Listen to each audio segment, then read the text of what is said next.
All I know is that Yoko Kanno better be doing the music for this bitch.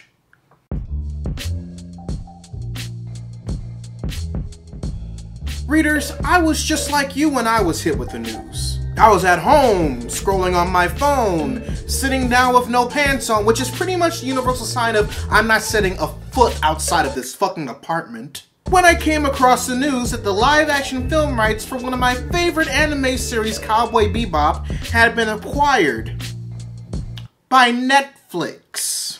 Now, at the time, that was all that I knew about the situation. And given what my knowledge of about Netflix adapting anime into live action, the first thing that I thought of was that they were going to make a movie, which made me immediately go,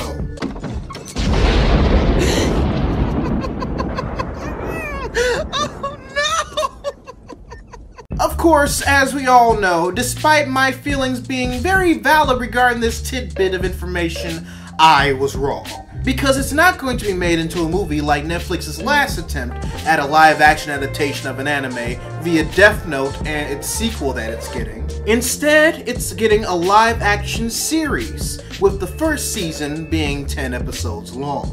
Now, for a lot of people, that's the difference between night and day. After all, when it comes to their original series, Netflix has a better track record of producing watchable content. Mostly.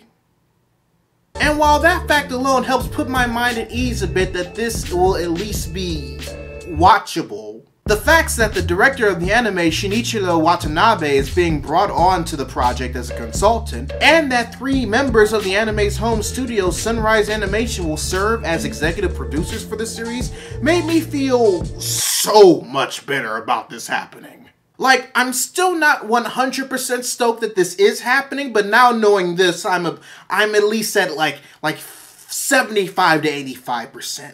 I say that because this is a huge step in the right direction other than the one that the live-action Death Note movie took. Especially in regards to there being a sense of creative collaboration. Especially since neither of the creators of Death Note, the director of the anime, or members of the Japanese animation studio Madhouse that produced it were approached to help with the live-action project at all. Now that's not to say that I'm holding my breath regarding the final outcome of the series. If it's shit, I'm going to acknowledge that shit and flush the toilet. And that also means that I don't necessarily know who approached who first. Because Sunrise Studios is involved in some way, I'm just going to assume that Watanabe and Call just rode up to Netflix, knocked on their door and was like, hey, let me show you how to do this shit the right way.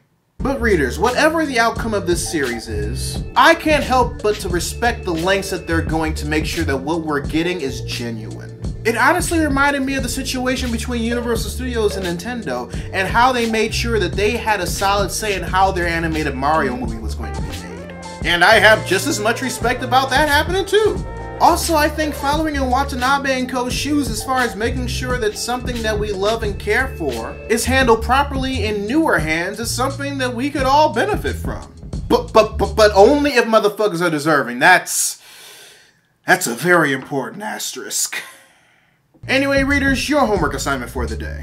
Write in the comments section below what you think about the idea of a live-action Cowboy Bebop TV series. Are you kind of on board of it now that you're privy to the new information? Are you still kind of iffy about it? I'd love to know your thoughts. If you want to help support the channel, you can purchase official Readus 101 merchandise by clicking the card at the end of the video or in the link in the description down below. Also, be sure to subscribe to the channel and turn on notifications, because I post new videos every Monday, Wednesday, and every other Friday. But until then, this is Readus 101.